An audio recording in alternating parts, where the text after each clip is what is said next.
Okay, we have an octopus roadmap in the other pad.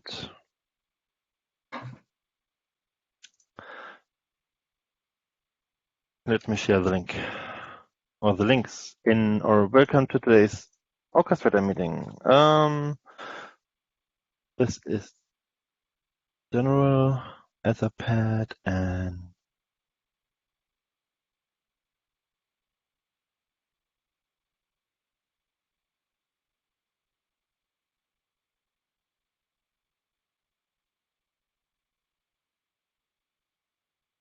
this is a link to the roadmap for the Orchestrate for Octopus.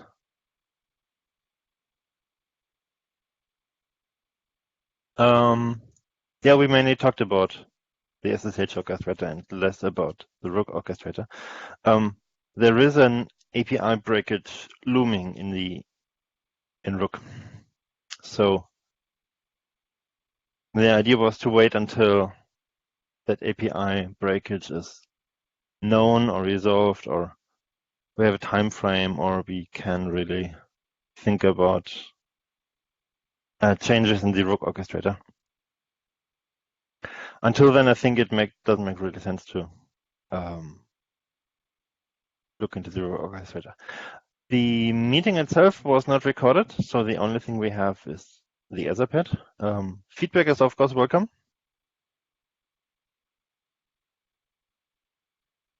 So the SSH orchestrator was of course the main bullet point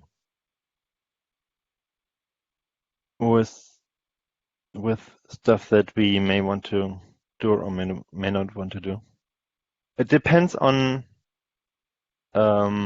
engagement of both groups to spend resources, spend people working on the SSH orchestrator.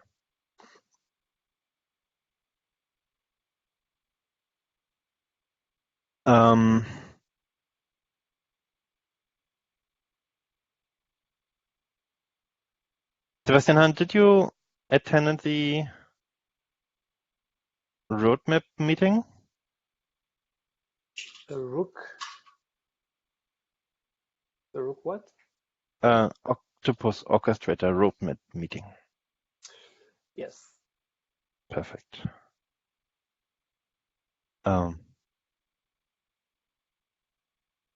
there anything that we need to discuss for the roadmap? For Rook. So now we're doing the Rook part. Yeah. Okay. Rook or any other orchestrator.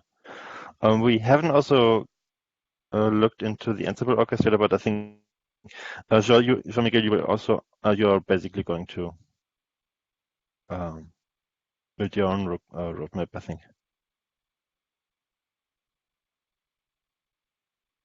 Well, in my case, there is a pull request about RGW management, and this is what I'm doing now. The suggestion that you and Ernesto as support, so I think that are a good idea to implement that. Mm-hmm. Is it in Ceph or where's the pull request? In Ceph. No, it's in it's in Ceph pull in the orchestrator pull request. Okay. Okay. Is there anything more about the roadmap right now?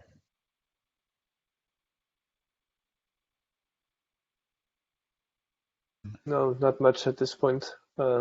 We know we have items we have to work on. I don't think they really appear here because this is not really upstream related. This will go upstream eventually, but yeah, it's not there. Okay. But it's in the 1.1 roadmap for Rook, anyways.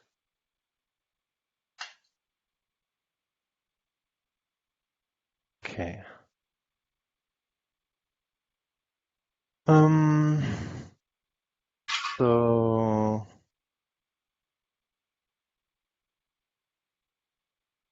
next point is Rook.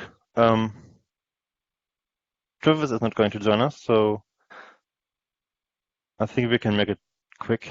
There is a pull request open to dynamically generate OSDs in cloud environments. Interesting.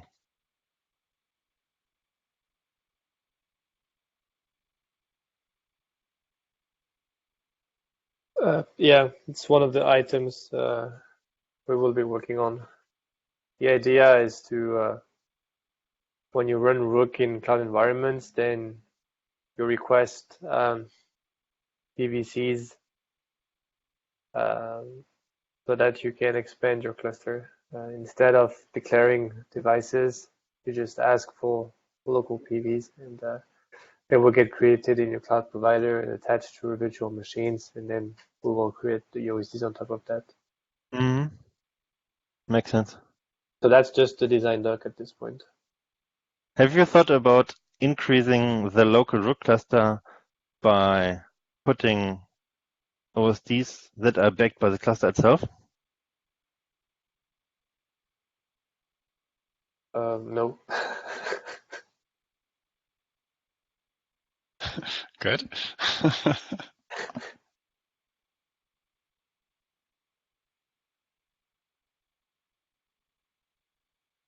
That's the Also basis of my Inception store. Perfect.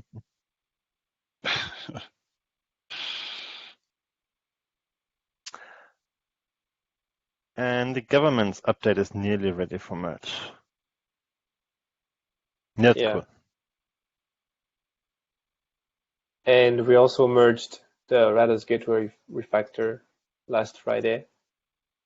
I think we are also about to merge the PR that improves the upgrade procedure as well. As well as not starting the discovery pods in the agent pod if the cluster CR hasn't been created. These are some of the things that are in flight at this point Mm-hmm. in Rook. Okay, perfect.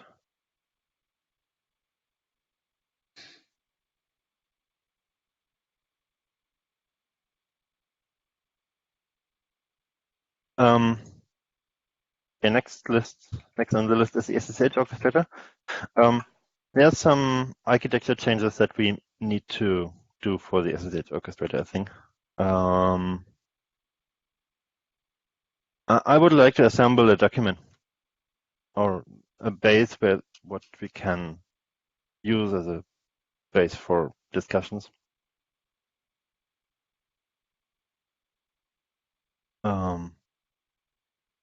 Yeah. Joshua, Yes, hello. do you want to introduce yourself? If you can hear me? Yes, we can. All right. I'm a fellow colleague of Sebastian, also work at SUSE. So far, I was mainly working on the deep sea side of things. So that's the SUSE deployment tool, as you may know. We would like to go more into the orchestrator kind of side of things, which basically means that we would like to port all of our core functionality in upstream land. But as far as I understood, is that the architecture behind this is not quite yet ready. So that's why I will be joining this meeting in the future and also would like to contribute. So yeah, hello. Thanks for having me, and let's see how it goes. Yeah. Awesome. Very awesome. I can also switch on the video. You can see. Hello.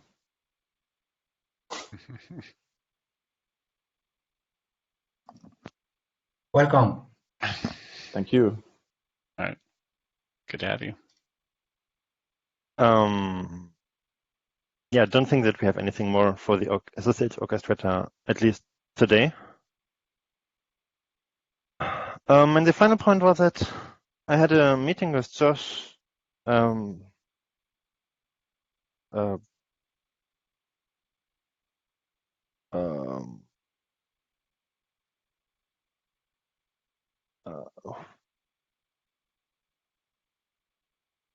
just Dalton about upgrade testing. So we now have a section in the upgrade suite 2019 with iPad as well. Doesn't look so bright right now, so we really have to make sure that we have proper testing for all the different orchestrator backends. Yeah, no, I really don't see how we can do proper upgrade testing for Octopus in tautology. I think that's not going to work.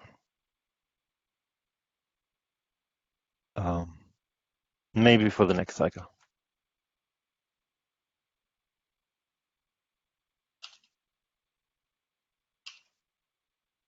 That's all I have.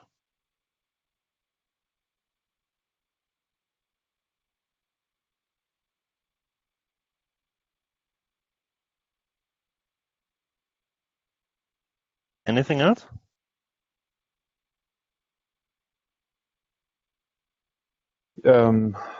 Maybe we can talk a bit about the commitment with regards to resources towards the orchestrator.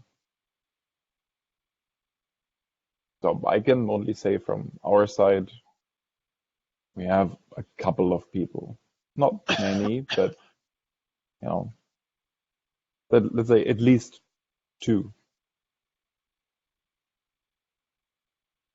How's it on the Red Hat side? Remember that this call is recorded and uploaded to YouTube. Sure. I don't know if this is the right forum to discuss this. Maybe just thumbs up, thumbs down? Yeah, I don't really see any problem discussing this, to be honest. Okay. I mean, I can tell you I'm going to work on Rook, so Yeah. no secret. As well as the other resources. Noah is going to also work on Rook. We have a lot of things to do at this point for the next release. We have significant amount of bugs and features we have to drive to. So I think on our side, Noah is also going to focus on Rook. Mm-hmm. That's the only thing I can tell for sure. Yeah, I think there's some plan to push the SSH orchestrator over a little bit of a hill where it's easier for developers to get started on that and expanding that. So that's going to happen pretty soon. Clear out some of the cobwebs. Yeah. That sounds great.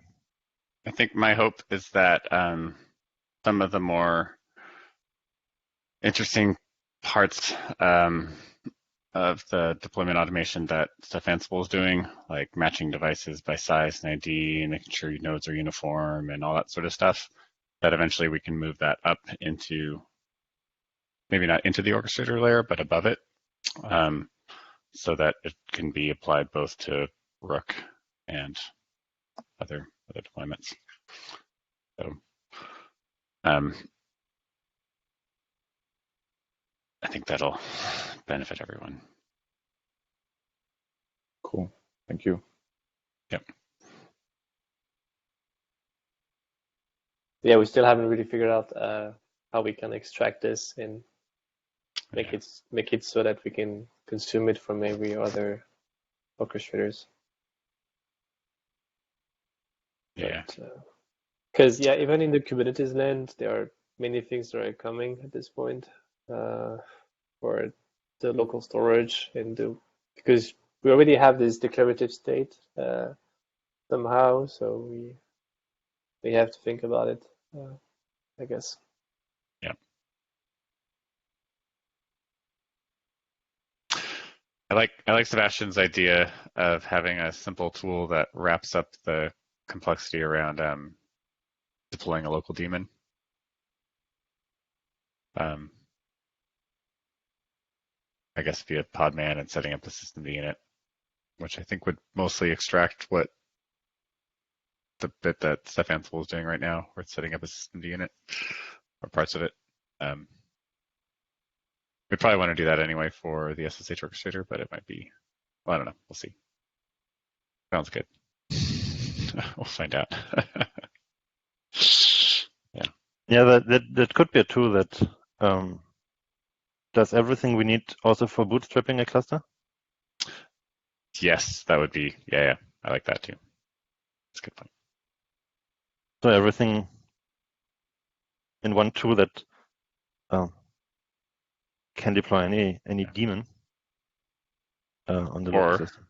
Or having even if there is like a Ceph bootstrap script, it would be really simple and it would just call out to like the Ceph daemon tool or whatever, do all the heavy lifting.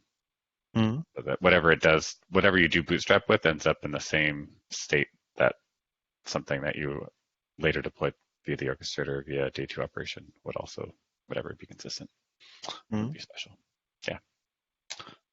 At some point, I remember there was talk about someone tackling a vstart 2.0, which seemed sort of similar. Yes. Yeah, that might be. Yeah. I mean, we don't have that right now. The idea with vstart 2.0 was slightly different. The idea would be that it would, in your source directory, it would create a bunch of containers and run the cluster so that inside the container it looked like it was a bit of a basic install, but the container would contain all the stuff that you just locally built. Right. So this is a little bit different. Yeah. But Dan does have a pull request that I think is, I don't know how close it is to done. But basically that will just like make container that just builds a container image from your source tree. Cool. That looks very similar to what you'd get from the Ceph container image, so you could use it with Rook or with this or whatever else. That might be one piece of the picture. And maybe we can also use it for QA. Yeah, that would be nice. But Nano does some of that already. Bootstraps everything in a single container, exposes most of the services, can be expanded. So. Yeah. If it's just a matter of exposing a directory, then we can easily do this. Make Ceph locally and then pass to Nano a directory where Ceph was built and use the binaries to run the daemons. Okay. That shouldn't be too difficult. Yeah. Yeah.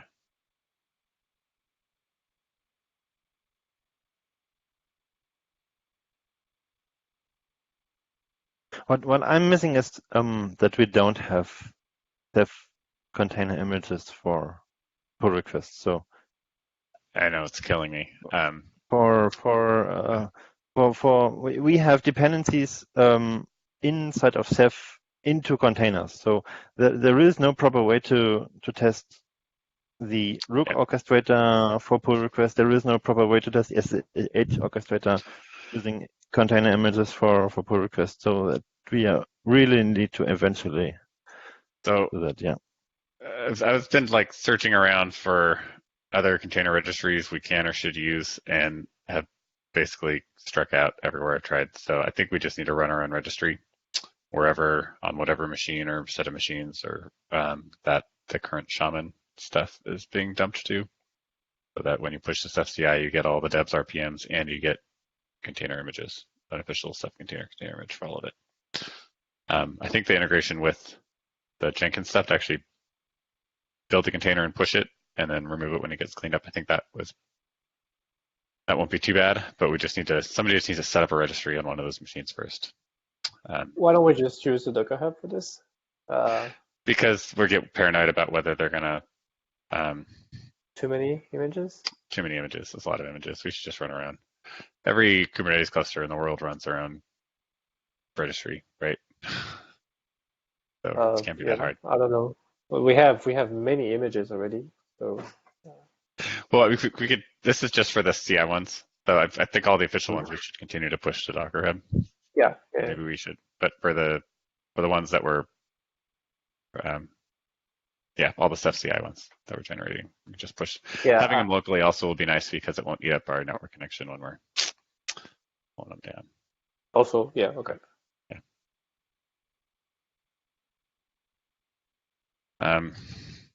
Maybe I'll harass David about that this week.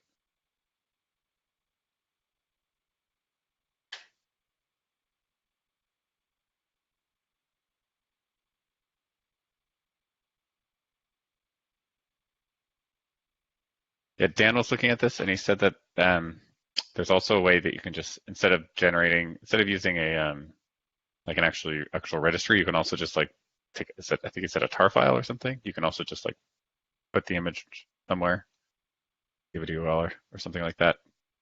Is anybody familiar with the non-registry workflow for pulling an image? You can push a tarball into Docker, like a tarball of the container image, but it's kind of slow. Is it less work than a registry where you can just push images to? I don't know. I didn't understand why he wanted to do it, but I mean, You have to manage the tarballs the then. tarball. Yeah, with the tarball, you just download it and then you do like Docker load or whatever from the tarball.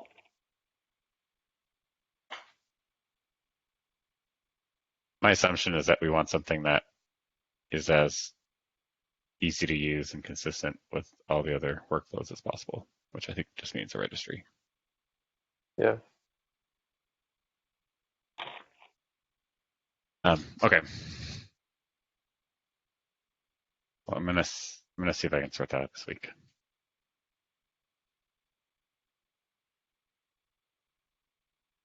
Okay. All right. Cool. Cool. Then see Goodbye. you on Wednesday or next week. Have a good week. Sounds Thanks. good. Hey guys. Bye-bye. Thanks. Bye-bye.